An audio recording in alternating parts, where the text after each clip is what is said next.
Et bonsoir à tous, nouvelle soirée de Kings World Cup avec, pour entamer le plat de résistance, pas d'entrée, pas de préliminaire, on passe direct au plus gros, la pression monte, elle est à son paroxysme parce que, faute de rue, l'équipe représentant la France a la possibilité d'aller chercher une deuxième victoire face au Peluche de Caligari, une équipe mexicaine. Il va falloir faire avec un public hostile, mais les Français ont su le faire lors de leur première rencontre remportée après avoir complètement renversé un scénario qui leur était défavorable.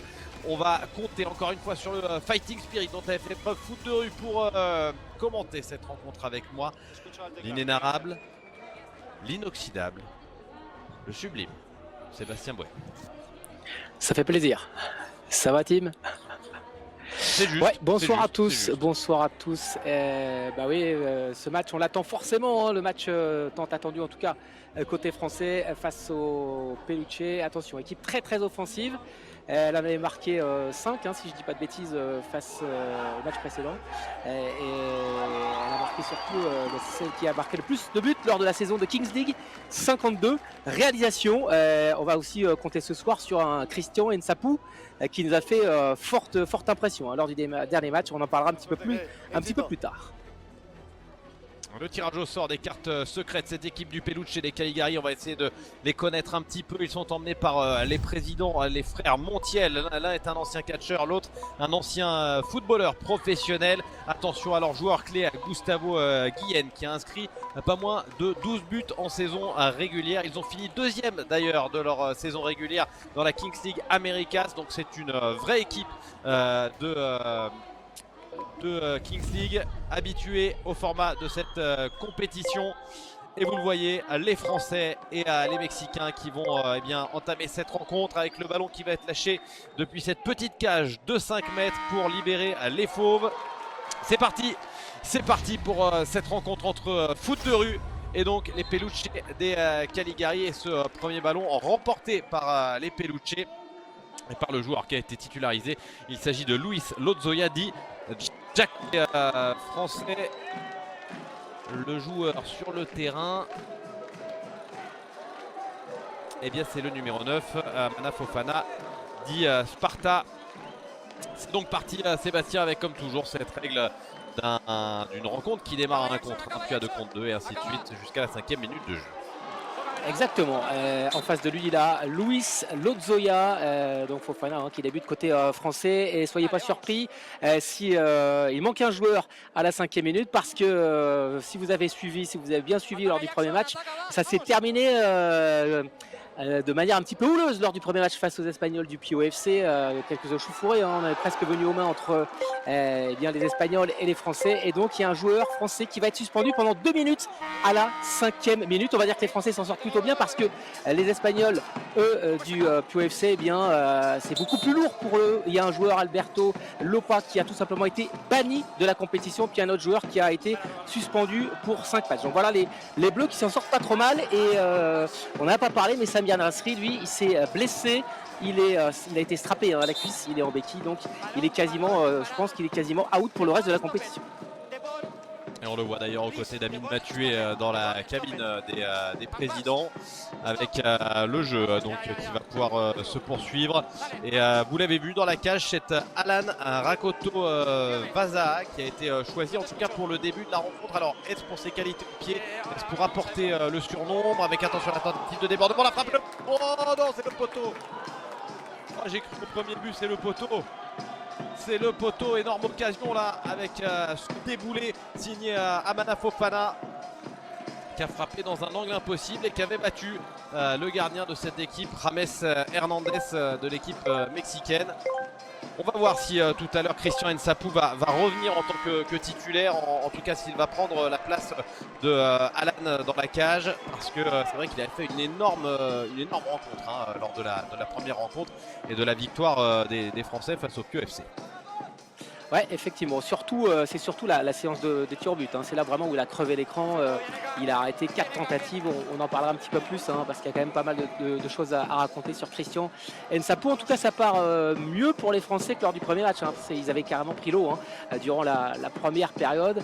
C'est vrai que Jérémy Ménez avait déclaré en gros, hein, pour nous c'est tout nouveau, on découvre ce format, on découvre ces règles, on était stressé, fébrile, le terrain glisse. Bon voilà, donc ils ont eu dû prendre la mesure de cette compétition et c'est vrai qu'il y a eu une très très belle réaction ensuite en seconde période. Ils sont revenus à 5 partout avant la séance de tir au but. Mais en tout cas, Jérémy Ménez qui a pas manqué de déclarer que en gros ce qui a été raconté sur le chat était un petit peu dur, hein. C'est vrai qu'ils ont été un petit peu critiqués les Français et ils n'ont pas forcément convaincu, même si ils sont revenus à 5 partout et ils ont gagné lors de la séance de tir au but. Ils ne sont pas forcément convaincus à 100% les Français de foot de rue sur ce premier match. Les Français en tout cas qui sont à l'attaque avec une frappe qui est repoussée. En tout cas, on va dire que ce sont eux pour l'instant les plus dangereux, les Français d'Amine Mathieu dans ce tout début de rencontre. C'était une frappe de Barque.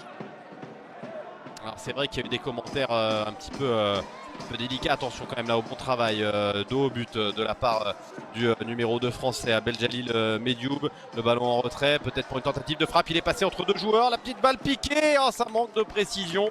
Et justement, ça rejoint mon propos. Il faut aussi faire preuve d'un peu de mansuétude vis-à-vis des joueurs de cette King World Cup. Il n'y a pas que des professionnels, loin s'en faut. Et c'est vrai qu'on est à la période où on regarde pas mal de finales à la télévision. Finale de l'Europa League la semaine dernière, finale de l'Europa Conférence ce soir, finale de la Ligue des Champions à venir ce week-end. Donc forcément le niveau, il y a un petit... j'ai un petit choc thermique quand on passe d'un niveau technique à l'autre. Mais on a quand même vu des Français, et bien notamment deuxième période, être particulièrement à l'aise, être capable de remonter face à cette équipe du QFC. Ils ne se sont pas laissés abattre, pourtant c'était bien mal embarqué. Donc on va faire confiance à cette équipe qui va forcément monter en puissance à l'image un peu de toutes les équipes présentes dans cette compétition. En tout cas, ils ont déjà une victoire les Français. S'ils en prenaient une deuxième, c'est qualification directe pour les huitièmes de finale. En cas de défaite, ce ne serait pas perdu pour les Français puisque dans ce format suisse, eh bien, actuellement, vous êtes en train de voir un match entre deux équipes qui ont gagné leur premier match. Par exemple, lors du prochain match qu'on va suivre ensemble, vous aurez deux équipes qui ont perdu leur premier match. Et à l'issue de ces deux premières rencontres, eh bien, les équipes qui ont 2 sur 2 vont directement en huitième. Celles qui ont 1 sur 2 se rencontrent et donc peuvent rejoindre les huitièmes de finale. Évidemment, celles qui ont 0 sur 2 à l'issue de cette deuxième journée, eh bien, elles rentreront chez elles purement et simplement. Voilà pour le format. Et donc, vous l'avez vu, c'est Sébastien qui le signalait, eh bien, on est au nombre de 7 contre 7, mais suspension pour l'équipe française suite aux échauffourées, aux altercations qu'il y a eu après la victoire face au QFC. Ça avait un petit peu chambré côté français, mais c'était resté, on va dire, relativement bon enfant, même si faut dire ce qui est, Amine Mathieu avait peut-être mis un peu d'huile sur le feu avant le début de la rencontre. On va dire que c'était de bonne guerre. En revanche, ça a un petit peu dérapé du côté des perdants du QFC qui eux ont eu des suspensions beaucoup plus lourdes. Les Français vont devoir tenir en infériorité numérique encore 1 minute 10 et au bout de cette minute 10, on va dire que le match pourra véritablement commencer pour l'équipe de France qui pourra espérer déployer son plein potentiel. Effectivement, on attend encore 1 minute côté français. Il faut tenir parce que c'est vrai que dès qu'il manque un joueur dans cette formule, dans ce schéma de 7 contre 7, ça peut tout de suite être sanctionné. Ça peut aller très très vite avec des Bleus qui sont plutôt pas mal dans ce début de rencontre. Ils tiennent bien le ballon. En tout cas, on a l'impression qu'ils ont pris la mesure de l'événement. Ils ont bien compris comment ça se jouait avec pas de faute. Le ballon finalement récupéré par les Mexicains. Et la défense de Medioub, on repasse par le gardien. C'est vrai qu'Alan, il avait le gardien français, il avait commencé le premier match, peut-être une situation intéressante pour les Bleus. Il a été bousculé, pas de faute, ça va peut-être partir en contre. Attention, c'est du 2 contre 2. Le centre qui est demandé, peut-être la frappe, la petite feinte de frappe, et c'est juste sauvé devant sa ligne. Est-ce que c'était merci Medioub, merci Medioub d'avoir sauvé ce ballon sur sa ligne. Oh, c'était une énorme occasion là pour les Mexicains et il est là, il est bien placé malgré eh bien, un Alan Rakoto Vaza qui avait été battu, le portier français de ce début de rencontre. Mais effectivement Sébastien, tu le disais, on attend quand même clairement Christian Nsapou dans la cage parce qu'il nous avait vraiment fait une belle sensation au-delà même de la séance de tir au but. Il avait été énorme pendant la séance de tir au but, pendant la séance de shoot-out, puisque c'est de ça dont il s'agit. Il avait été énorme sur cette séance-là, mais il avait été précieux pendant la rencontre également. Ouais, notamment quand ça faisait 5-5, il a fait un arrêt assez incroyable, hein. Il a laissé les deux équipes à égalité et c'est vrai que au début, il ne devait pas jouer, hein. Il était remplaçant. Le titulaire, c'est celui qui est dans la cage ce soir, hein, Alan. Et ce qui s'est passé, c'est que Alan, il a pris un carton jaune au bout d'une minute 20. Carton jaune égale exclusion pendant 2 minutes. Et du coup, Christian Nsapou a pris la place. Puis ensuite, il a pu quitter son poste, hein, jusqu'au bout. Et c'est vrai que tout d'abord, il y a quand même son physique, hein, qui est un petit peu hors norme. 1m96. Et donc déjà, voilà, on le remarque. Et puis il y a eu ce match, hein, où il a vraiment crevé l'écran lors de... surtout la séance de tir au but. Et c'est vrai que cette prestation, ça va peut-être un petit peu l'aider, en tout cas on l'espère, parce que c'est vrai que c'est une compétition qui est très suivie, notamment sur les réseaux, il y a beaucoup de monde. Et c'est un garçon qui a plus de club, hein. Il a plus de club depuis décembre 2022. Il jouait à Chantilly, mais depuis plus rien. Voilà, il jouait en National 3. Il a 27 ans, il a encore de belles années devant lui. Il a fait des passages FC Nantes, au Paris FC, mais bon, il a une carrière un petit peu compliquée, vraiment pour faire complet sur ce gardien. À la base, il devait même pas être du voyage au Mexique, hein, puisqu'ils avaient quasiment choisi le gardien remplaçant. Et puis c'est, je pense que tu le connais, hein, Tim, Saïd Dorbani, créateur de Pied Carré. Il est allé voir le staff de foot de rue et puis il a dit non, ça sert à rien de prendre deux gardiens au même profil. Il faut prendre un mec qui, en gros, qui a un profil différent, qui va prendre toute la cage et surtout qui peut faire peur à l'adversaire. Et c'est vrai qu'il en impose Christian Nsapou, et voilà pourquoi il s'est retrouvé deuxième gardien de cette équipe de France Foot de rue. Et puis en déconnant, Christian Nsapou sur les réseaux disait tiens, moi je suis il s'adressait à Thierry Henry, il disait moi je suis libre pour les JO, en tout cas moi je suis chaud. Donc voilà un petit peu l'histoire de Christian Nsapou. Peut-être que cette compétition là de Kings World Cup au Mexique peut être un tournant, pourquoi pas, pour sa carrière. Pas manquer de confiance en soi, c'est bien, il a bien raison, Christian Nsapou. Il se fera peut-être remarquer à travers cette Kings World Cup, même si évidemment à l'échelle du foot à 11 c'est quand même bien différent, plus professionnalisé. Mais allez, pour le moment les Français qui tiennent bien défensivement. On a vu l'entrée de Jérémy Ménez sur la pelouse, là la bonne intervention de la part de Melvin Bachelet. Ce ballon qui sera perdu dans la foulée par Théo Chandry.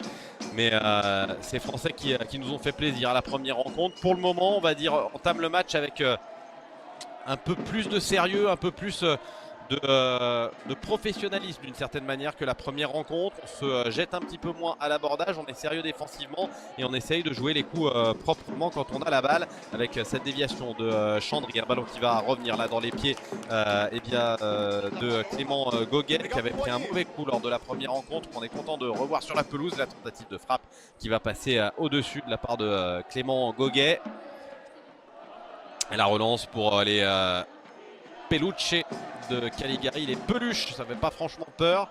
Ceci dit, le petit coq de foot de rue ne fait pas non plus particulièrement frémir. Mais on va miser sur l'agressivité de cette équipe française. Évidemment, ce serait vraiment canon de les avoir directement en huitième de finale s'ils venaient à s'imposer aujourd'hui. Directement en huitième de finale, directement qualifiés pour les huitièmes de cette Kings World Cup. Le représentant français présent dans la phase à élimination directe. Ce serait top pour cette compétition. Top pour vous qui nous suivez sur YouTube, sur Twitch, sur M6+, et sur l'ensemble des réseaux sociaux. Vous êtes de plus en plus nombreux soir après soir. On vous remercie évidemment d'être là. Et les joueurs de foot de rue pour remonter le ballon. On utilise une nouvelle fois Jérémy Ménez en tant que leader un petit peu. Il a du mal à se faire comprendre. Les automatismes de professionnels qui sont parfois pas ceux des joueurs amateurs. Et la circulation de balle avec ce ballon d'un pied de Théo Chandry. Chandry qui va tenter la balle en profondeur. C'est bien joué. La tentative de frappe, le duel s'est perdu par Amana Fofana. qui a buté sur James Hernandez. Grosse occasion pour les Français. Ouais, grosse occasion pour les Français et quelle passe, hein, quelle passe, c'était Chandry, passe magnifique, petit ballon piqué. Attention les Mexicains, les Peluche qui sont à l'attaque. Est-ce qu'il y a, ouais, ce sera un corner ou un coup franc? Ça sera un corner pour les Mexicains. En tout cas, c'est vrai qu'ils sont beaucoup plus solides, hein, les Bleus là, comparé au premier match. Et Jérémy Ménez, en tout cas, j'espère qu'on le verra un peu plus, hein, parce qu'il a été utilisé vraiment avec parcimonie lors du premier match. Il a été très discret et c'est vrai qu'on attend forcément beaucoup de l'ancien joueur du Paris Saint-Germain, avec le portier là, Alan, pour l'équipe foot de rue, qui relance proprement à la main. Jérémy Ménez, le voilà justement plein axe, un petit peu meneur de jeu et peut-être leader, on l'espère en tout cas, de cette équipe de foot de rue. C'est bien vu la passe pour, est-ce que c'est Goguet, ouais, les Bleus avec Fofana, Jérémy Ménez là qui fait de grands gestes parce que il trouve qu'il n'y a pas forcément le mouvement qu'il souhaitait. C'est vrai que c'est quand on est professionnel, lui, il jouait encore il n'y a pas si longtemps, hein, avec Barry en série B. C'est vrai qu'il n'y a pas forcément les mêmes automatismes avec des joueurs qui jouent dans des divisions inférieures. Et c'est vrai que ça peut peut-être vite l'agacer de ne pas trouver forcément les solutions qu'il devrait trouver. Voilà. Donc, il faut aussi que les automatismes viennent tout simplement dans cette équipe de France qui découvre vraiment ce format et cette compétition. Jérémy Ménez qui va essayer tout seul là d'y aller. Il y a deux joueurs mexicains face à lui. Il ne passera pas, ballon repoussé. Pour l'instant, ils sont assez tranquilles, hein. On a vu 5 tirs pour les Peluche, mais finalement, ça reste pas vraiment des grosses occasions. Perte de balle de la part des Bleus, ça donne bien l'occasion aux Peluche de repartir de leur camp.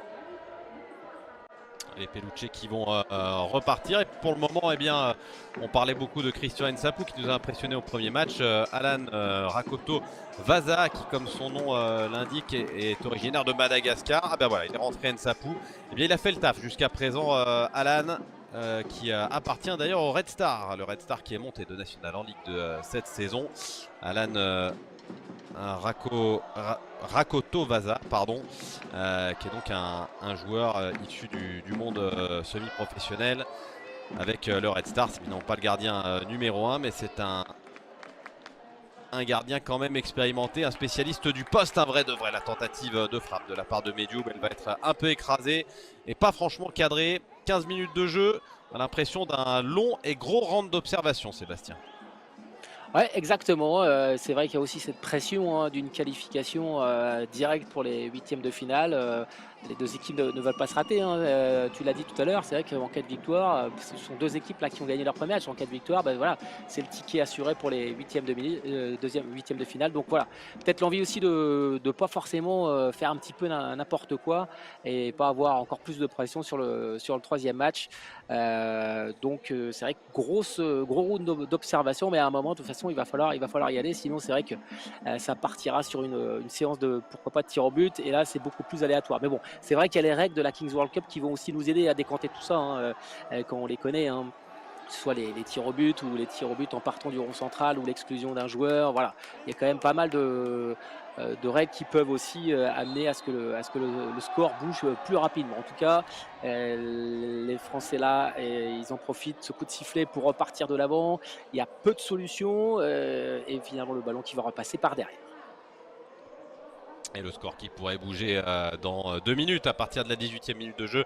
Vous y êtes maintenant habitués. Les deux équipes vont se retrouver en réduite. Alors il y aura un lancer de dés tout à l'heure, et ce lancer de dés déterminera du nombre de joueurs qui resteront sur la pelouse pour jouer les 2 dernières minutes du temps réglementaire de la première période, plus éventuellement un petit peu de temps additionnel. Et c'est d'ailleurs le président de l'équipe italienne que l'on verra ce soir, hein, que l'on verra dans notre soirée de Kings World Cup. Les Italiens, les étalons italiens, eh bien c'est le président Blur, le streamer Blur, qui eh bien, donnera, enfin enverra plus exactement ce dé sur la pelouse pour déterminer du nombre de joueurs qui disputeront donc les 2 dernières minutes de jeu. Mais on n'y est pas encore, il reste une 30 avec ce débordement de la part des Peluche et de la part de Francisco Garcia, dit Dani Lopez. Dani Lopez, encore lui, Dani Lopez toujours à la lutte. Le bon travail défensif impeccable de la part de Salah. Costaud, debout, il ne s'est pas livré. Et il y aura le penalty du président. Alors réclamé par qui? Par Foot de Rue pour décanter la situation. Et Amine Mathué, il nous avait pas régalé sur le premier match. Ce serait bien aujourd'hui de trouver la mire et de ne pas nous envoyer une saucisse au-dessus de la cage. Peut-être la dernière situation avant qu'il va sortir en sortie. Mais donc le penalty du président, c'est pour maintenant avec Amine pour le frapper, alors qu'on voit Samir Nasri avec ses béquilles blessé qui va assister donc au penalty d'Amine Mathué.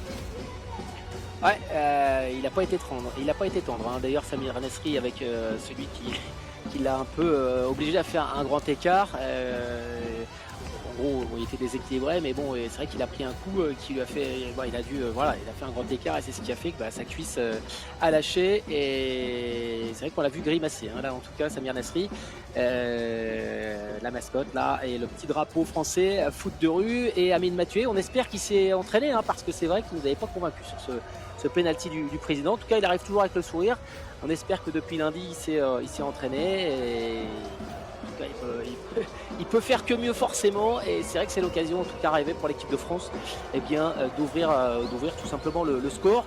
Et puis derrière, ça va aller vite. Hein. Dans 50 secondes, on sera à la 18e. Et à la 18e, tu l'as dit tout à l'heure, hein, Timothée, il y a ce fameux lancer de dés. Et c'est vrai que quand ça part sur du 1 contre 1 ou sur du 2 contre 2, souvent, c'est là qu'on voit les buts défiler. Il pose le ballon, Amine Mathué. Il a mis les crampons. Hop, il salue, ça c'est fair play, le gardien des Peluche, et c'est parti pour pourquoi pas l'ouverture du score pour l'équipe de foot de. Il est plus concentré, je trouve, que l'autre jour. Un peu moins chambreur aussi, Amine Mathué, c'est parti. Oui, cette fois c'est bien joué. Sécurité. Voilà, il a été un petit peu moins agressif dans sa venue. Il n'est pas trop chambreur, il défie un peu du regard le public mexicain, nombreux venus supporter les Peluche de Caligari, mais il n'en rajoute pas, Amine Mathué, c'est tant mieux parce que c'est pas forcément ce qu'on préfère dans l'attitude des différents présidents depuis le début de cette Kings World Cup. C'est bien, il décante la situation en faveur de foot de rue, qui, c'est vrai, n'arrivait pas vraiment à faire la différence sur le terrain. On a vu quelques duels intéressants, notamment pour Amana Fofana, mais qui les a tous perdus face à Rames Hernandez. Cette fois, le portier des Peluche a été pris à contre-pied. Attention, hein, parce que côté Peluche, si on choisit le penalty du président, il y a la possibilité de faire venir Pepe Gabo Montiel, l'ancien joueur professionnel. Et évidemment, on peut imaginer qu'un ancien joueur professionnel a plus de possibilités, est plus prompt à mettre son penalty, même si on s'est bien aperçu que ça n'était pas une chose certaine, puisque le Kun Agüero, rien que ça, qui en a pourtant mis des dizaines dans sa carrière, nous avait envoyé encore une fois l'autre jour un ballon beaucoup trop haut. On a cherché dans la profondeur. Jérémy Ménez, c'est trop profond. Et voilà, les deux équipes qui vont se retrouver dans un nombre limité. Ce sera déterminé par le lancer de dés de Blur, le président des étalons italiens. Alors, quand on pense à un étalon italien, on pense pas, on a plutôt tendance à penser à Rocco Siffredi, on va quand même bien se le dire, mais ça n'est pas lui qui va jeter le dé. Buona suerte a los equipos y mi pronostico es un do. Pronostic le 2. Oh, et ce sera 1 contre 1. 1 contre 1, et ça risque de faire pas mal de différence. Ça peut créer pas mal de différence, Sébastien, dans ces 2 minutes. Ouais, effectivement, on l'a vu lors des matchs précédents. C'est vrai que lorsque c'est du 1 contre 1, lorsque c'est du 2 contre 2, là c'est vrai que ça y va. Il y a des buts, il faut bien choisir les joueurs. Il faut forcément jouer sur la rapidité déjà pour se saisir, s'emparer du ballon. Non, finalement on choisit Bédioub, là, le défenseur. C'est sûrement pas le plus rapide de cette équipe, mais bon, pourquoi pas. On va voir ça tout de suite. On attend le feu vert, et c'est vrai que on en parlait aussi lors de lundi, lorsqu'on a commenté ensemble. C'est vrai que cette règle elle pourrait être revue, parce que c'est vrai que les tacles glissés, tiens, c'est surprenant de voir Bédioub, il y va même pas là. Qu'est-ce qui se passe? Non, il y va pas, mais parce qu'à 1 contre 1, on n'a pas le droit de passer la ligne médiane. Donc clairement, on a mis un défenseur capable de jouer, mais aussi qui va tenir de la place dans la cage, et c'est au fond. Oh, ça a été sauvé, envoyé sur la barre transversale. Je crois qu'il n'y est pas. Ah non, il l'a mis sur la barre. Incroyable sauvetage Ah, il l'a mis sur la barre, de la part de Medioub. Exceptionnel le sauvetage. Ça a été sorti par Medioub qui va tenter sa chance. Et ça va passer à côté. Là, on est vraiment dans une séance de tir à bonne distance pour les deux joueurs qui n'ont pas le droit d'aller au-delà du rond central. Puisqu'à 1 contre 1, il n'y a pas de gardien de but. Il y a une autre possibilité, c'est 1 contre 1. Un joueur de champ et un joueur de champ et un gardien. Là, on a le droit de couvrir tout le terrain. Et attention à Furby, Gustavo Guillen, meilleur buteur de cette équipe du Peluche des Caligari, qui sort d'une saison fantastique avec le Peluche dans la Kings League America. Deuxième de cette Kings League America. Meilleur buteur de la meilleure attaque. Et là, il a mis une nuit, il n'a pas pu l'enlever. Abdel Jalil Medioub, c'est parti très fort. Il aurait fallu mettre la tête. Mais ouais, quand un ballon arrive à cette puissance, on a plutôt le réflexe de l'enlever la tête. Ouais, puis ballon peut-être un petit peu flottant aussi, peut-être qu'il était sur la trajectoire, puisque le ballon a été dévié, il y a peut-être un peu d'effet, on n'avait pas forcément le bon angle, et peut-être que voilà, le ballon a été dévié au dernier moment. En tout cas, si ça part sur, là c'est parti sur du 1 contre 1, il faut quand même bien choisir, il faut choisir le joueur qui a la meilleure frappe. Attention, oh, c'est bien joué, c'est bien joué, c'est très très bien joué. Et ça fait 2-1 pour les Peluche. Et ouais, Furby, il est extrêmement chaud et il avait vu que eh bien, Medioub était un petit peu avancé. Alors, je suis pas sûr, voilà, on va le changer. Je suis pas sûr que le profil de Medioub soit le meilleur. Certes, il est grand, certes, il tient de la place, mais un peu moins mobile aussi. Vraisemblablement pas une frappe de balle énorme. On l'a vu sur ces 2 tentatives. On a décidé donc de mettre un attaquant. Il y aura 1 minute de temps additionnel, 1 minute peut-être pour égaliser pour Foot de Rue qui l'a mené au score grâce au pénalty du président et qui s'est vu remonter puis dépasser par cet homme, Gustavo Guillen, aka ouais, Furby. On a vu la qualité de son pied gauche, hein, parce que c'est vrai qu'il y a une frappe puissante et puis derrière ce petit ballon piqué là, magnifique. Il avait vu Medioub qui allait pas assez vite, qui n'a pas eu le temps de se replacer, et c'est vrai que son pied gauche fait très très mal. Attention, peut-être l'occasion de mener 3-1. On le disait, ça peut aller très très vite hein, dans cette séance de la 18e à la 20e. C'est vrai que ça part un petit peu dans tous les sens. C'est vrai que le pied gauche là, il fait très très mal, et tu le disais, faut choisir vraiment le bon joueur. Medioub, c'était peut-être pas forcément le bon choix dans cette configuration. Fofana, pour l'instant, il nous a un petit peu déçu sur la première frappe. 3 secondes. Oh là là. Ça, j'en fais des comme ça, moi. Ah, c'est une frappe mémonesque, ça. Mémonesque. Furby, ouais, qui célèbre ces 2 minutes et ces 3 buts inscrits en 2 minutes. Ils étaient bien, les Français. Mais les voilà derrière à cause de Furby sur cette séance à 1 contre 1. C'était peut-être le pire qu'il pouvait espérer. Et Jérémy Ménez qui semble réclamer de ne pas trop s'inquiéter. Vamos a hacerlo tranquilo. En un momento voy a llamar al presidente a que tire, concentrados haciendo lo nuestro, ¿vale? Todos a favor del equipo. Necesito que compitas. Voilà, travailler, voilà ce que dit eh bien Angel Reina, le coach de cette équipe. On travaille pour l'équipe, on ne se précipite pas. À un moment donné, il va appeler le penalty du président. Clairement, on a la sensation qu'ils veulent essayer de conserver le résultat, conserver l'avantage, peut-être le corser un peu avec le penalty du président. Et puis, il faudra voir ce que donneront les cartes secrètes. Regardez, Nsapou qui va essayer de supporter un peu ses coéquipiers. Ça va le faire, ça va le faire. Voilà ce que l'on pouvait lire sur les lèvres de Christian Nsapou. Alors que vous voyez, les tribunes sont totalement aux couleurs des Peluche de Caligari, puisque c'est une équipe mexicaine. Et il y a votre collègue là qui est aux interviews, Timothée. On va changer par rapport à lundi, mais bon, c'est soirée crop top hein, comme lundi dernier. Apparemment, il doit faire toujours aussi chaud dans cette salle de la Kings League Arena. C'est vrai qu'on pointait du doigt la chaleur qu'il y avait lundi. Hein. C'est vrai qu'il y a l'altitude et puis aussi tous ces écrans hein, allumés. C'est vrai que ça doit... Et peut-être aussi quelques petits problèmes de clim, mais bon, il y avait une chaleur étouffante lundi. En tout cas, c'est vrai qu'il y a quelques joueurs qui s'en sont plaints. Et donc, à suivre la réaction de l'équipe de France qui nous avait quand même plutôt rassuré vraiment en première période. Et c'est vrai que ce sont un petit peu les règles. Hein. Et ce qui fait le sel, c'est ce que tu disais, Timothée, lundi. Ce qui fait le sel de cette compétition, c'est ces règles un petit peu loufoques qui eh bien, changent tout. Et là, dans le 1 contre 1, les Mexicains ont été beaucoup plus convaincants. Absolument, 28 degrés aujourd'hui sur Mexico City, c'est un petit peu moins que ces derniers jours. Il y avait eu un gros orage dimanche qui d'ailleurs avait empêché la tenue de 2 matchs à cause de problèmes électriques. C'est un petit peu moins lourd aujourd'hui sur Mexico City, mais c'est vrai qu'il fait globalement très chaud dans cette salle climatisée, mais dont la climatisation justement elle fait des siennes, ce qui explique une certaine chaleur dans cette KL Arena. On rappelle que tous les matchs se disputent dans cette KL Arena jusqu'au 8e. Et puis à partir des quarts, direction Monterrey et le stade des Rayos. Avec, on l'imagine, un dispositif qui va être absolument spectaculaire, pharaonique pour les quarts de finale, demi-finale et finale de cette Kings World Cup. Et les Français qui vont repartir de plus belle, essayer d'aller réduire l'écart.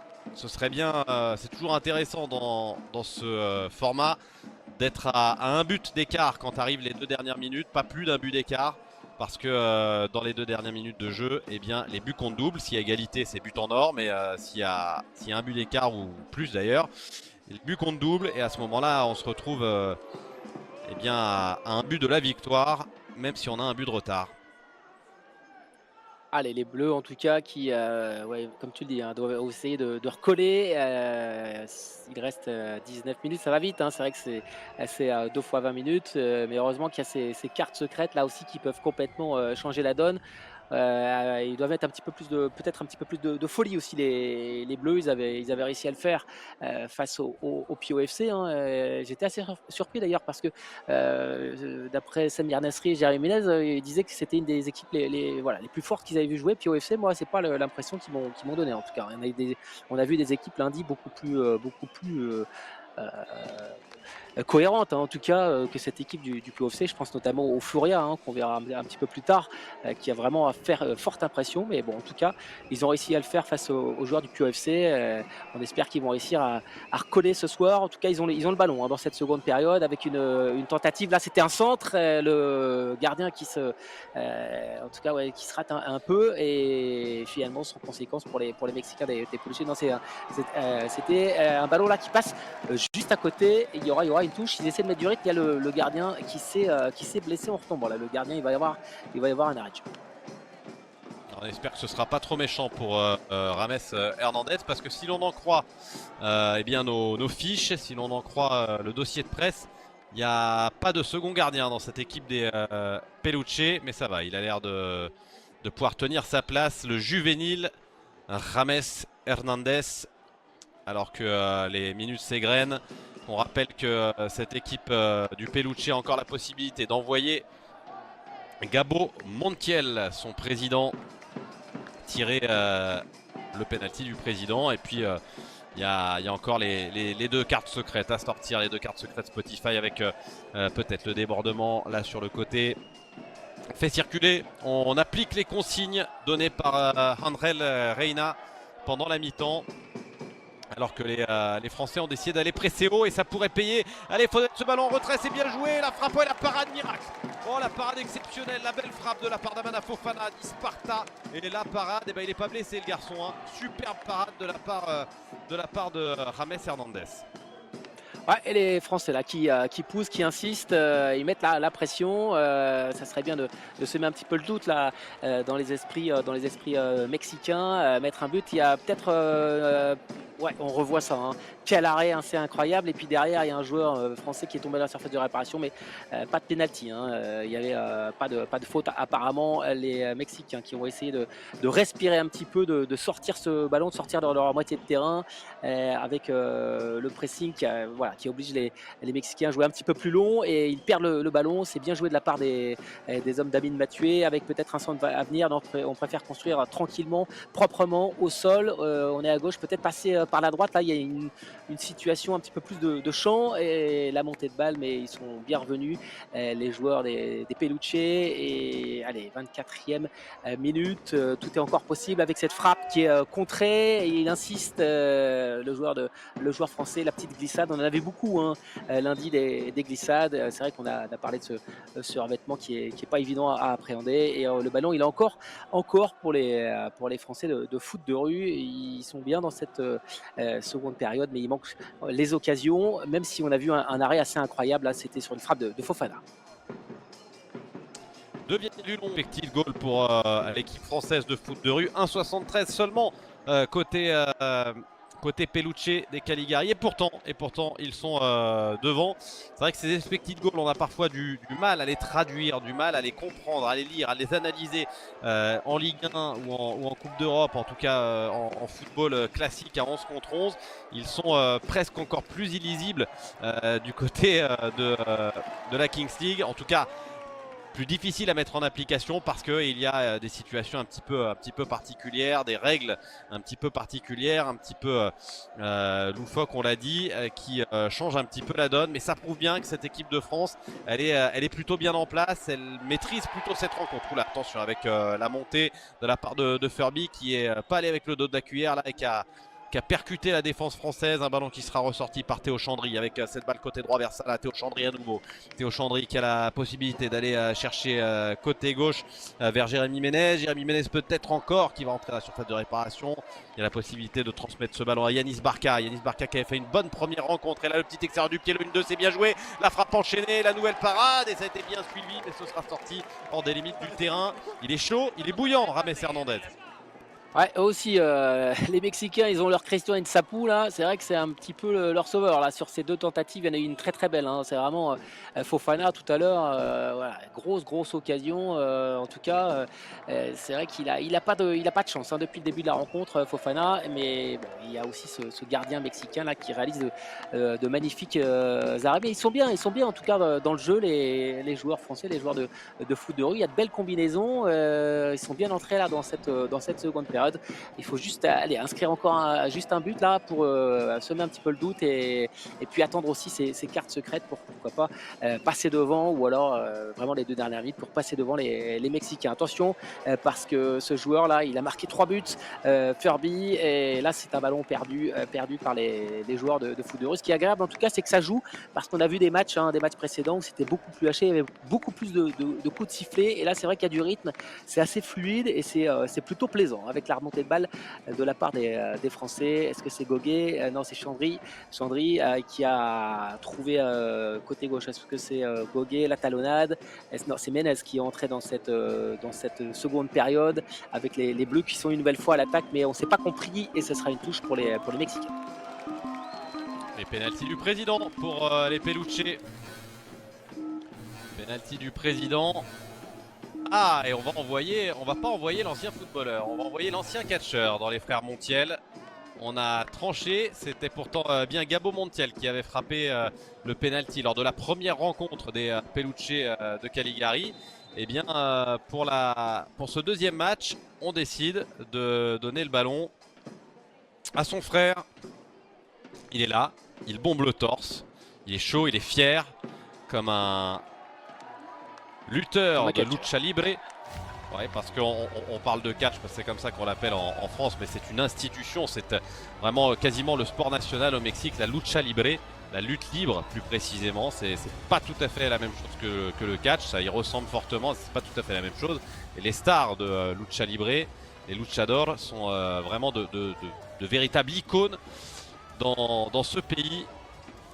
Et il aura face à lui un sérieux client au physique de luchador, il s'agit de Cristian Nsapou.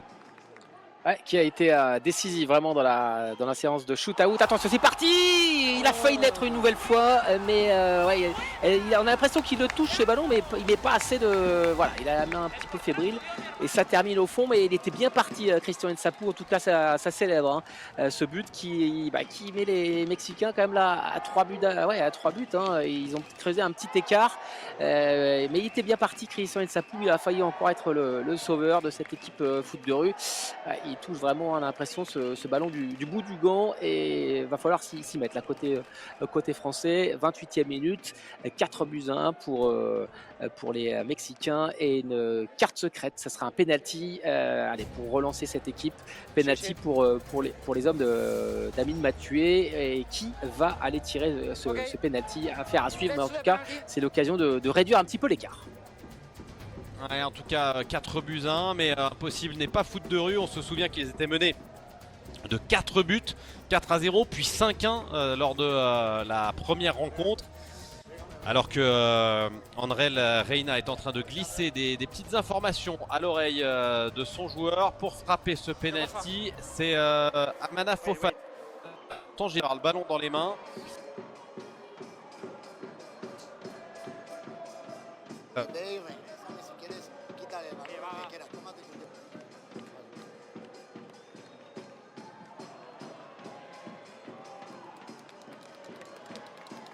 Allez, James Hernandez, le portier de cette équipe des Peluche, qui va se poster sur sa ligne. Il a face à lui Amara Fofana.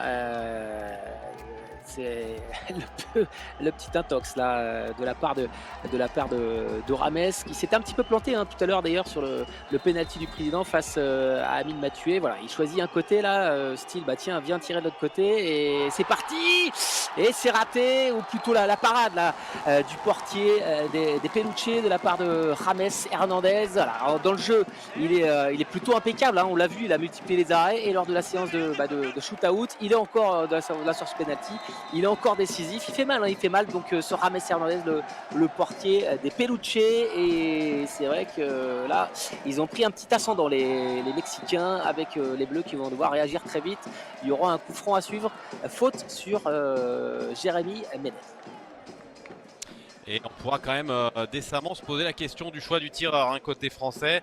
On a un Jérémy Ménez qui tirait les pénaltys quand il était joueur en carrière. On est d'accord que c'est pas le même jeu que le foot à 11.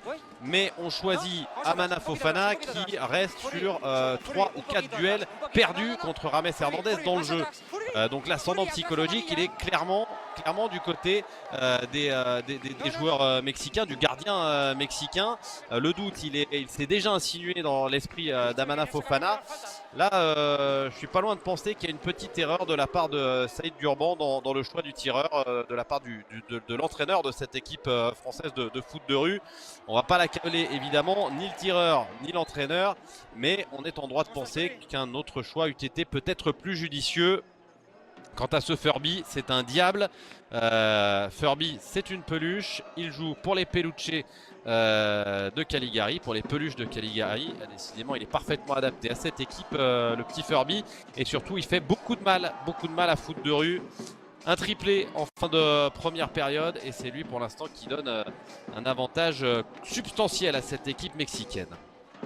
Ouais, mais c'est vrai qu'Amara Fofana, il a peut-être été aussi choisi dans sur ce penalty là, pour justement qu'il reprenne de la confiance, parce que c'est vrai que dans le jeu il a raté, il a eu plusieurs situations, puis c'est vrai qu'il y a eu en face de lui un gardien qui a multiplié les arrêts, mais c'était peut-être justement un choix pour se dire bon, c'est un penalty, c'est quasiment du tout cuit, tu vas marquer et puis ça va te relancer pour la suite de la rencontre. Bah, finalement il a le sous-put magnifique, la passe dans la profondeur, magnifique ouverture du pied, et contre voilà, ces petits filets là, ils prennent le large les Peluche. Ils ne peuvent rien faire sur ce coup là, le portier français, mais l'occasion, regardez, l'ouverture magnifique, et Christian Nsapou qui vient à la rencontre du tireur, mais il est un petit peu court. Là ils prennent le large, c'est Chagui, ils prennent le large, ça fait mal, 5-1, et il ne reste plus que 10 minutes à jouer dans cette partie. Ouais, 10 minutes à jouer, 4 buts de retard, là ça commence à se compliquer. Il faut dire aussi que cette équipe française, on le rappelle, fait partie des wildcards de ces équipes qui ont été créées pour cette compétition, et qu'ils affrontent une équipe des Peluche de Caligari, une équipe qui elle a l'habitude de jouer, qui joue dans la Kings League Americas, alors qu'on voit un Jérémy Ménez qui n'a pas perdu sa compétitivité, sa niaque, sa volonté de l'emporter, qui s'agace, qui réclamait un carton jaune, il ne l'obtiendra pas, il a obtenu le coup franc. Il n'a pas envie de laisser passer sa chance. Alors on le rappelle, hein, avec leur victoire initiale lors de la toute première rencontre, les Français ne sont pas éliminés en cas de défaite. Simplement, ils auront un troisième match, un match d'appui à jouer contre une équipe qui, elle aussi, après eh bien l'ensemble des secondes rencontres, aura un bilan de 1 sur 2. Et à ce moment-là, eh bien, le vainqueur ira en huitième. Mais il est vrai que une victoire aujourd'hui aurait envoyé les Français directement en huitième, avec donc un match en moins à jouer. De l'incertitude en moins, de la fatigue en moins, de la chaleur en moins dans la fournaise de la KL Arena. Mais pour le moment, c'est pas parti pour. Ceci dit, il reste les dernières minutes avec les buts contre double. Il en faudrait 2 dans les 2 dernières minutes à ce rythme-là. Mais attention, il reste aussi la carte secrète d'ailleurs qui va être sortie par les Peluche de Caligari. Bien voilà, une chose qui pourrait changer la donne. Ouais, et ça peut changer la. Joué, ça peut côté, changer. côté français avec la tentative de frappe, excuse-moi Sébastien, avec la tentative de frappe de Melvin Bachelet. Mais ça n'a pas donné satisfaction. Prochain arrêt de jeu donc, la carte secrète pour les Peluche. Ouais, carte secrète pour les Peluche qu'on découvrira ensemble. Mediubla qui s'appuie, tous les Français à l'exception de Christian Ensapou sont dans la moitié de terrain des Peluche. Il faut marquer, marquer rapidement, hein, recoller un petit peu et puis espérer ensuite marquer des buts dans ces 2 dernières minutes avec ces buts contre double. Mais il faut marquer là tout de suite là pour l'équipe française avec Chandry. Là c'est Valérie qui tente, c'est un petit peu compliqué parce qu'il y avait vraiment du monde devant lui. Fofana qui se bat, il y a la petite roulette, la frappe enchaînée et c'est encore stoppé par ce fameux Rames Hernandez. Quel match du portier des Peluche. MVP de cette rencontre, Rames Hernandez qui là vient s'opposer à la tentative de Yanis Barca. La carte secrète, oui, il faut la sortir de la pochette. Et qu'est-ce qu'on aura? Oh, but contre double. But contre double pour cette équipe du Peluche. Alors, ça va pas changer grandement la donne pour les Français parce que le but, clairement, c'est de plus en prendre là et d'essayer d'en marquer 1 ou 2 avant les 2 dernières minutes et puis peut-être de bénéficier des buts contre double qui seront de part et d'autre pour les 2 dernières minutes de jeu à partir de la 38e. Mais attention à ne surtout pas prendre de but maintenant puisqu'il compterait double. Oui, c'est magnifique. Oh, quel ciseau. Oh, c'est splendide. Probablement le plus beau but de cette compétition. Et Amine qui dit il n'y a pas hors-jeu, il n'y a pas hors-jeu. Et Fofana qui nous a répondu. Fofana qui était dans le doute. Regardez, contrôle poitrine, ciseau, c'est du Romario. C'est du Romario à la française. Splendide ce que vient de réussir Sparta là. Exactement, but de fou comme vient de le déclarer Amine Mathieu. Et c'est vrai que non seulement ça peut lui redonner la confiance. Non, il n'y a pas hors-jeu, il est couvert. Ça peut lui redonner la confiance à Amara Fofana, ce but-là. Et ça peut aussi complètement relancer cette partie. On a vu des scénarios complètement fous durant cette compétition. Et c'est vrai que là, 5 buts à 2, alors qu'il reste encore quelques minutes à jouer, ça peut le faire pour l'équipe de France. En tout cas, ils vont pousser. Alors qu'on est vraiment en train de rechecker les images. Mais d'après ce qu'on voit, normalement, il n'y a pas hors-jeu au moment où le ballon quitte le pied là, du centreur. Il n'y a pas hors-jeu. En tout cas, c'est validé. Voilà, il n'y a pas hors-jeu, mais ils n'ont pas le droit de nous l'enlever celui-là. Ils n'ont pas le droit de nous l'enlever parce que celui-là, il prend le prix Puskas à la fin de l'année. Il est absolument splendide. Je ne sais pas s'il y a justement des attributions. Ce serait assez logique au regard du format de la compétition, qu'il y ait des attributions de plus beaux buts, de choses comme ça. Je trouve même que dans la mesure où on prend des libertés absolues avec les règles, certains buts devraient valoir double. Et celui, alors c'est très cocorico, très français après ce ciseau que vient de nous mettre Amara Fofana, mais moi j'aurais rien contre l'idée qu'un but comme celui-ci puisse valoir double dans cette compétition parce qu'il est exceptionnel. Encore une fois, la gestuelle, on signalait que c'est des joueurs draftés, des joueurs qui sont pas issus du monde professionnel, mais on s'aperçoit qu'il y a quand même du talent, du savoir-faire. Le contrôle de la poitrine, la gestuelle, le ciseau, il est superbe, il arrive bien sur le dessus du pied et il perfore enfin Rames Hernandez qui était littéralement on fire, qui avait les gants en feu depuis le début de la rencontre. Et ça fait 3 buts d'écart, ça limite un petit peu la casse. Et on rappelle que dans les 2 dernières minutes de jeu, les buts compteront double. Mais je sais pas ce que tu en penses Sébastien, j'ai trouvé cette équipe française globalement dominatrice dans cette rencontre, plus adaptée au format. Voilà, mieux finalement dans ce format qu'elle ne l'était lors de la première rencontre, qu'elle a pourtant gagné, et là ils sont plutôt en passe de s'incliner. Ouais, effectivement, en première rencontre, ils étaient complètement perdus sur le terrain, les joueurs français. Ils ont été menés 5-1. Oh, la Incroyable! mine, Incroyable! et le but.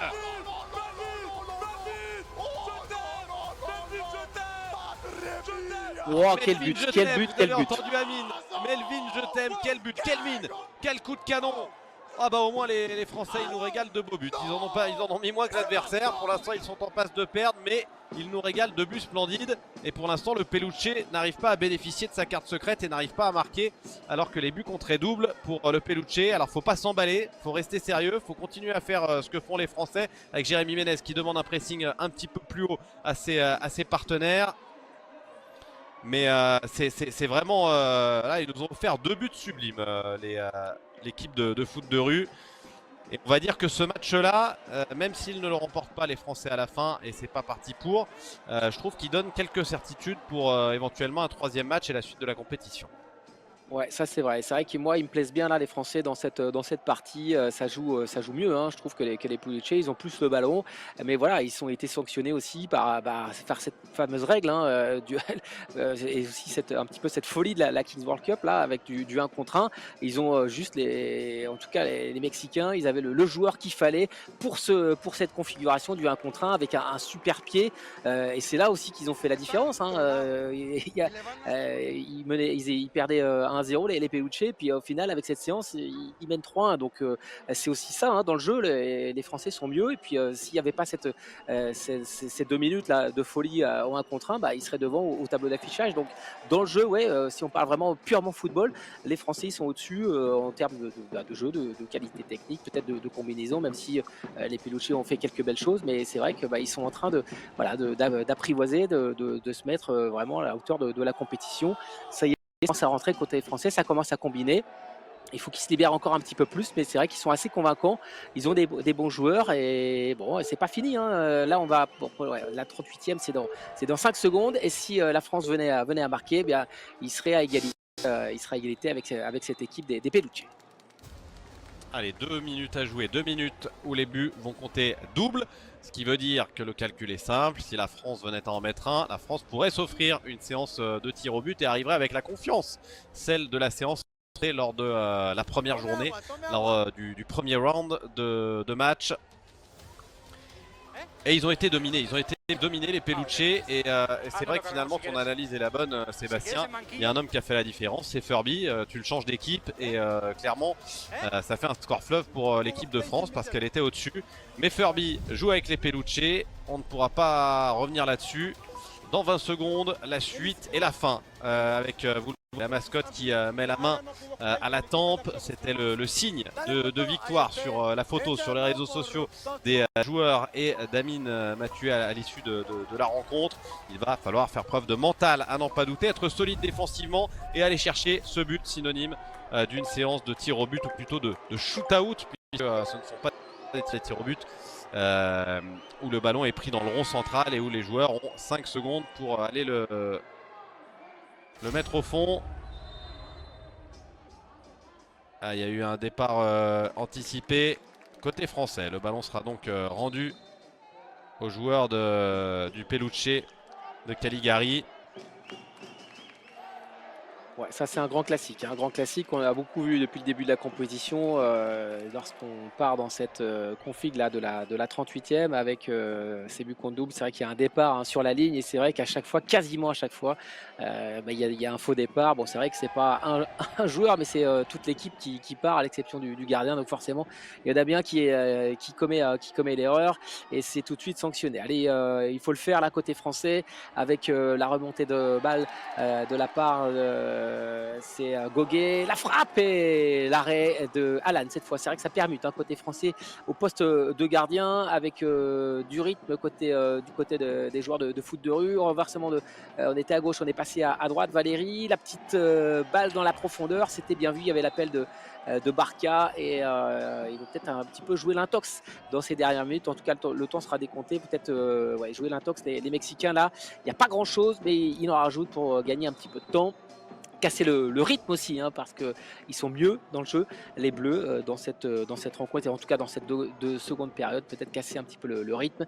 En tout cas, voir ce qui va être décidé. Apparemment, pas grand-chose. Allez, 45 secondes, le chrono est arrêté et il y aura bien sûr du temps additionnel, on le rappelle. Ouais. Là, il va guérir parce qu'ils lui ont mis de l'eau sur la cheville.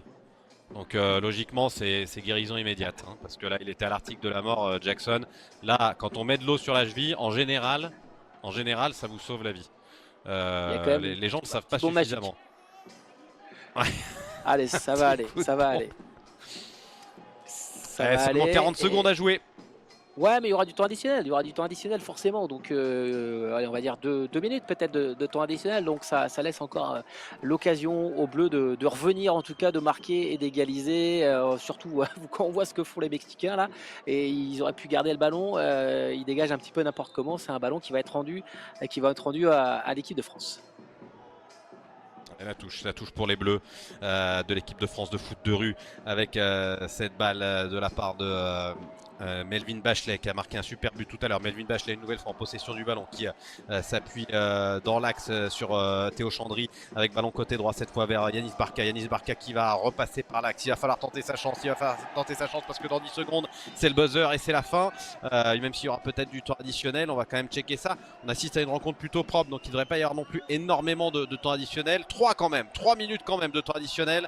3 minutes avec des buts qui comptent double. 3 minutes pour marquer une fois et décrocher une séance de tir au but pour l'équipe de France. Pendant ce temps-là, évidemment, les Peluche font preuve de métier, de malice et peut-être même de vice en restant régulièrement au sol. Ouais, et c'est vrai qu'il en rajoute aussi, j'ai l'impression, là sur ce coup-là, le joueur. Et puis il était loin de l'action, hein, au moment où ça s'est passé. L'arbitre de cette rencontre, mais bon, apparemment elle fait des miracles. Elle est capable de soigner les joueurs. Un petit coup d'eau, un petit coup de bombe magique.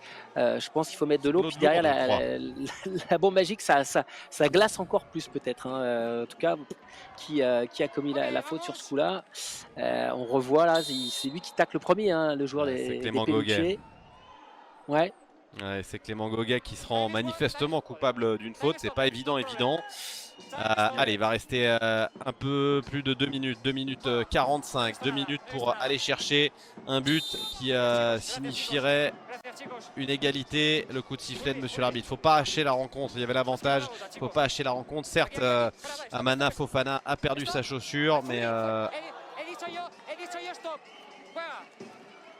voilà, allez, Furby qui a évidemment fait tout pour grappiller des secondes.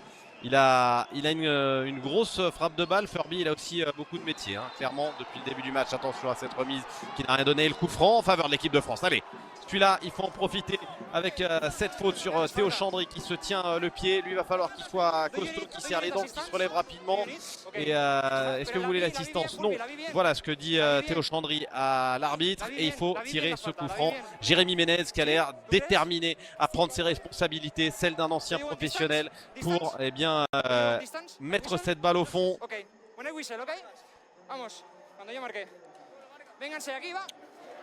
Allez, c'est pour Jérémy Ménez, l'ancien parisien. Il s'informe, là, il regarde. Il voit un peu le positionnement du mur, mais ce serait magnifique. Que Jérémy Ménez puisse égaliser sur ce coup-là. C'est parti, et ça a été repoussé par le mur. Et il avait vu, hein, côté droit, une petite ouverture, et ça sera un corner à suivre pour l'équipe de France. Allez, encore 1 minute 20 à jouer, et ça sera la fin de cette partie. Pour l'instant, les Peluche sont qualifiés pour les huitièmes de finale. Et le but qui compte double, la voilà l'égalisation. Égalisation pour cette équipe de France avec Barca sur ce corner qui met ce fameux but qui compte double et qui permet à l'équipe de France de revenir à égalité, peut-être de s'offrir une séance de tir au but. Ils l'ont déjà fait lors de la première rencontre. Les Français, ils sont en train de le refaire. Les voilà de nouveau dans ce match. Évidemment, vous restez avec nous parce que juste après, on suivra la rencontre entre le Pio FC et le Depostra FC. C'est l'équipe belge, et on sait que vous nous suivez également en Belgique, hein, sur ce stream francophone, sur les plateformes, sur YouTube, sur Twitch, sur M6+, sur l'ensemble des plateformes pour suivre ces matchs-là.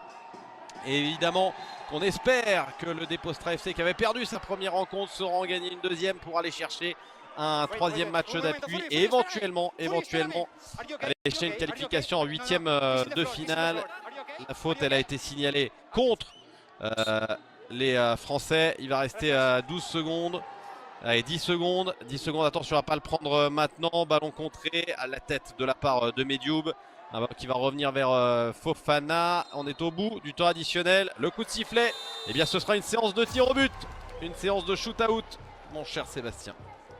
Exactement, mais la France à la carte Christian Nsapou, en tout cas il avait brillé hein, lors du match précédent face au PUFC, mais c'est fou ce que font les Français parce que c'est le même scénario, hein. Ils étaient menés 5-1 face aux Espagnols du PUFC, ils sont revenus à 5 partout et là ils font un peu la même chose parce que quand on regarde le scénario là, avec ce but contre double, ils étaient menés aussi 5-1 les Bleus si je dis pas de bêtises et ils sont revenus à 5 partout, c'est assez fou ce que en tout cas, il y a du mental, hein. Il y a du mental dans les rangs des Bleus. Je disais, il y a la carte Christian Nsapou qui a fait une séance remarquable. Il a arrêté 4 tentatives dans la séance de shoot-out. Mais attention, parce qu'en face, il y a aussi un excellent gardien, Rames Hernandez, qui a fait des arrêts magnifiques durant cette séance. Et puis, il y a aussi le buteur mexicain Furby qui a un excellent pied. Bon, en tout cas, on part vraiment là sur du 50-50 dans cette séance de tir au but, mais au bout de cette séance de tir au but, vous le savez, on l'a dit, l'enjeu il est simple, hein, victoire égale qualification directe en 8e de finale. Le TOS pour déterminer là le côté. C'est vrai qu'il y a pas mal de supporters locaux, donc on va peut-être choisir la tribune où les supporters sont les plus chauds pour l'équipe des Peluche, si en tout cas ils gagnent le TOS, pour mettre la pression sur les tireurs et puis aussi galvaniser le gardien côté Peluche. C'est parti pour le TOS. Et puis voilà, on va voir aussi qui va tirer, qui va être le premier tireur côté foot de rue. Ça peut donner aussi, ça peut donner le ton hein, lorsque ça commence bien. Alors les Français, ouais. Les Français vont tirer en premier. Je suis impressionné par le niveau d'espagnol de Jérémy Ménez qui se faisait parfaitement comprendre de l'arbitre de la rencontre. Les Français vont tirer en premier et c'est un avantage et c'est un inconvénient. Vraisemblablement, c'est ce qu'il voulait Jérémy Ménez. Il voulait être les premiers à tirer, peut-être pour s'enlever un petit peu de pression, peut-être aussi qu'il sait que cette équipe des Peluche a vu la séance de tir au but de foot de rue lors du premier match et qu'ils ont vu que Christian Nsapou savait être un spécialiste de cette séance. En tout cas, on vous le rappelle, c'est pas véritablement des pénaltys, comme on a vu par exemple tout à l'heure les pénaltys du président. Les joueurs vont prendre le ballon sur le point d'engagement, ils auront 5 secondes pour aller défier et frapper. Défier le gardien adverse et frapper. Et ils vont encore nous offrir des émotions énormes, ces joueurs de foot de rue. En cas de victoire dans cette séance, ils seront directement qualifiés en 8e de finale de cette Kings World Cup. En cas de défaite, et on ne le souhaite pas bien évidemment, et bien en cas de défaite, ils auront un 3e match pour aller chercher potentiellement une qualification en 8e contre une autre équipe qui aura le même bilan, à savoir d'une victoire et d'une défaite à l'issue des 2 premières rencontres. On s'attarde sur la mascotte française. Mais ce qui va nous intéresser, c'est évidemment les tireurs. Alors vous l'avez vu, il y a beaucoup de supporters du Peluche, mais il y a quelques supporters français. On les a vus tout à l'heure sur un plan de coupe et ils sont là derrière. Donc les 2 équipes vont frapper face à un COP totalement Peluche des Caligari. Les supporters français sont là-bas au fond à gauche que vous voyez sur votre écran. Allez, qui va être le premier tireur pour l'équipe française de foot de rue. On a hâte de savoir qui va se présenter face à Rames Hernandez, qui a été remarquable hein, durant cette rencontre, même si au final, il y a quand même 5 buts pour les Français, mais bon, il y a aussi des buts qui ont compté double. Hein. Et puis ensuite, on verra le premier tireur mexicain face à Christian Nsapou et son maître 96, c'est Goguet. Si je dis pas de bêtises, c'est Goguet qui va s'élancer pour son premier shoot-out. Il a face à lui donc Rames et Hernandez. Pas d'intox hein, sur ce coup-là. Tout à l'heure, il avait fait de l'intox sur les 2 pénaltys, mais là, c'est vrai qu'il s'élance du milieu de terrain. C'est pas la même. Est-ce qu'il choisit de rester? Il choisit de sortir et il s'est vite débarrassé du ballon. Goguet, c'était un raté. Il aurait peut-être pu attendre un petit peu plus, aller chercher, pourquoi pas le dribble en tout cas. Ouais, il s'est un peu raté sur ce coup-là et ça part plutôt bien, on va dire, pour l'instant. Premier arrêt de Rames Hernandez. Et Christian Nsapou face à Furby, spécialiste de l'exercice, spécialiste tout simplement de la King Stick. Furby qui, comme la petite peluche et le carton commercial, a 2 petits traits sous les yeux. Furby qui va s'emmener cette balle très rapidement à la sortie de Christian Nsapou. Il va rentrer le cadre, il tient de la place, Christian Nsapou. Évidemment qu'il tient de la place. Et Amine qui crie le nom de Christian Nsapou parce que il est impressionnant. Il avait fait une sortie façon gardien de hand. Je pense qu'il aurait été dessus d'ailleurs si la balle avait été cadrée. Mais costaud et Furby qui lui a un peu lâché mentalement. Ça c'est important hein, quand votre clutch player, quand votre meilleur joueur manque son penalty en début de séance. Ça peut avoir son importance sur le mental. C'est au tour des Français, Sébastien, et au tour de Salaboisa. Ouais, Salaboisa qui s'élance, pied droit, pied gauche, pied droit, en force, plein axe. Et ouais, là aussi, c'est raté, hein. C'est à côté. Rames Hernandez qui est venu boucher là, qui est venu boucher l'angle vraiment de frappe. Hein. Il est vraiment allé très très vite, vraiment aux abords de sa surface de réparation, ce qui a gêné Salaboisa au moment de frapper. Et l'envergure, voilà, vous voyez, il prend de la place et il prend de la place. Hein, Christian Nsapou et son 1m96, envergure incroyable. C'est parti pour la tentative mexicaine. Et Whitron pour aller tenter sa chance pour battre Christian Nsapou. Et voilà le premier but de cette séance de tir au but. 1-0 pour l'équipe du Peluche de Caligari. Grâce à Whitron, Mauricio Campos qui met cette balle au fond. Il avait été déjà buteur lors de la première rencontre, Mauricio Campos. Il avait inscrit le premier but de la rencontre du Peluche de Caligari. Place au tir français. Allez, il faut égaliser tout de suite pour l'équipe de France. Est-ce que c'est Valéry qui va s'élancer? Oui, c'est lui. Valéry qui va s'élancer. Le pied gauche, il tarde, il rentre, il élimine le gardien. Est-ce que c'est validé? Oui, un but partout dans cette séance de tir. Ouais, c'est bon. Un but partout dans cette séance de tir. C'est bon, c'est validé. Il y a un doute quand même parce que franchement, alors personnellement, au moment où j'ai entendu le gong, le ballon n'était pas encore rentré. Voilà, faut être tout à fait franc. Je ne sais pas si on va revoir la situation. Le ballon n'avait pas encore franchi la ligne. On rappelle, il n'y a que 5 secondes, c'est très rapide. Et je crois que ça va être rechecké par l'assistance vidéo. Alors évidemment, là sans le bruit, il est validé. Et ce sera au tour des joueurs du Peluche d'aller tenter leur chance. Nouvelle possibilité pour le Peluche. Ça passe à côté pour José Martin Chagui. Eh bien, les deux équipes sont à égalité, un partout après 3 tentatives de part et d'autre. Ah, et Amine Mathieu, il est à fond. Hein. Il est à fond dans cette séance de tir au but. Il la vit vraiment pleinement. Ouais, nous aussi, mais c'est vrai qu'au niveau émotion, là, ça doit être à son max hein, dans les rangs français, avec Rames Hernandez, peut-être un petit peu d'intox qui va se présenter face à lui côté français. Est-ce que c'est Barca? Oui, c'est Barca, Yanis Barca et son numéro 12 pour aller tenter de prendre l'avantage. 5 secondes, tu l'as dit, c'est important de le répéter. Hein, 5 secondes pour tirer, c'est pas mal fait.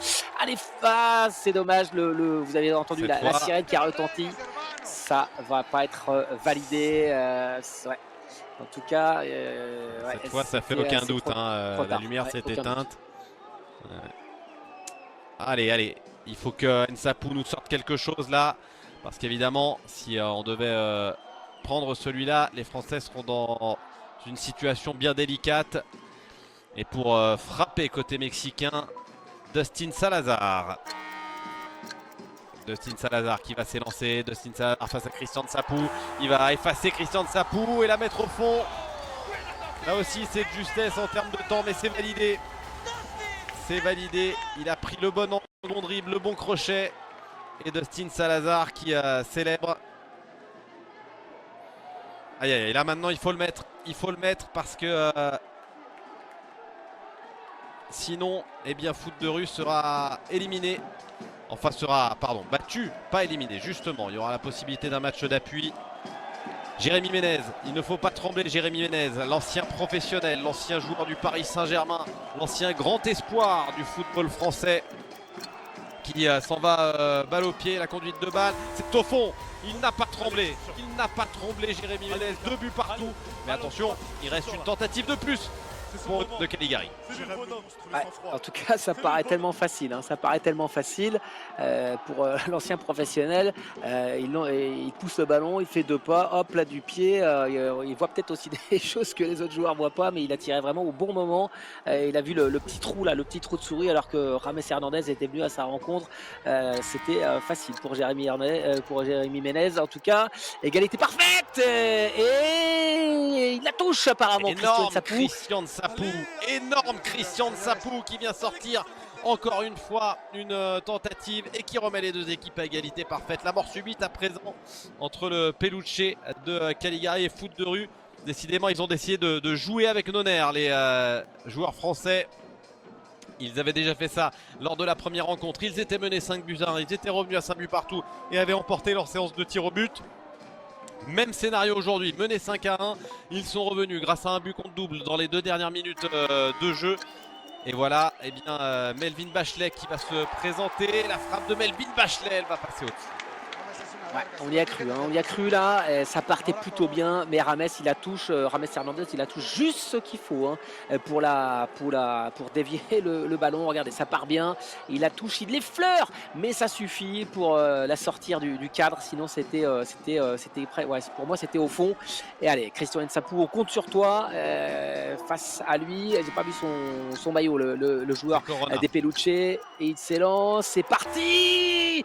Est-ce que ouais non c'est du coup c'est réussi. Le gardien français là, mais il s'est pris à 2 fois. Le joueur des Peluche, il est encore là, Christian Nsapou. Il fait encore des siennes dans cette séance de shoot-out. Il est encore décisif. Ouais, et Corona qui n'a pas rafraîchi ses coéquipiers sur ce coup-là. Théo Chandry pour marquer, on l'espère, un 3e shootout pour cette équipe de France. Prendre l'avantage, ce qui n'a pas été le cas depuis le début de la séance. Ils ont globalement été dominés tout au long de la séance, les joueurs de Foot de Rue. Mais finalement, c'est peut-être leur marque de fabrique. Ils ont été excellents quand ils ont été dominés. Moi, je l'aime bien, je le trouve efficace, Théo Chandry, dans le jeu depuis le début de la rencontre et depuis le début de la compétition même. Théo Chandry. Allez, c'est parti face à James Hernandez. Théo Chandry il n'avait pas très bien conduit son ballon. Je comprends pas clairement Sébastien, ces droitiers qui vont vers la gauche, enfin qui vont mollement vers la gauche. Soit tu prends vraiment de l'angle vers la gauche pour enrouler, soit tu vas vers la droite pour prendre petit côté. Mais il se retrouve toujours face à face, frontalement face au gardien. Ouais, là, c'est vrai qu'il est parti à gauche pour finalement revenir à droite et puis se retrouver plein axe hein, face au gardien qui a allé tout droit tout simplement pour boucher un petit peu tous les angles. Là, Christian Nsapou, est-ce qu'il va le faire? Encore un arrêt de Christian Nsapou. Ah, ça passe entre les jambes, pas de réussite sur ce coup-là. Ça passe entre les jambes et c'est la victoire pour cette équipe des Peluche. C'est dur, hein, c'est dur de s'incliner lors de la séance de tir au but. Ça avait fonctionné face aux Espagnols du QFC, ça ne fonctionne pas ce soir face aux Mexicains des Peluche. Il faudra donc en passer par un 3e match pour se qualifier, on l'espère, pour les 8e de finale de la Kings World Cup. Eux, les Peluche, ils ont fait le job ce soir. Ça passe lors de la séance de shoot-out. Eux, ils ont leur ticket pour les 8e de finale. Ils ont leur ticket. Les Bleus de Foot de Rue devront passer par un match d'appui. Déception forcément pour cette équipe, même si dans le jeu elle nous a montré de belles choses. Et on espère évidemment que cela se poursuivra dans cette compétition. On se retrouve dans 5 minutes pour une rencontre entre 2 équipes qui ont perdu leur premier match. Le Deptosra FC d'Eden Hazard et de la présidente Céline Dept face au Pio FC. C'est l'équipe contre laquelle Foot de Rue l'avait remporté lors du premier match. On se voit dans 5 petites minutes pour cette 2e rencontre de la soirée.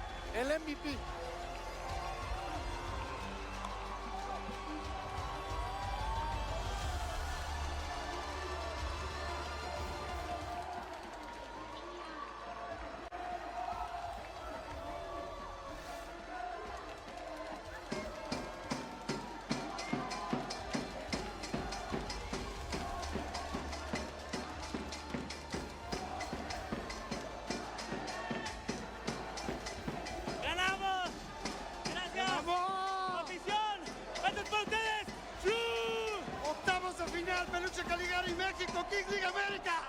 ¡No,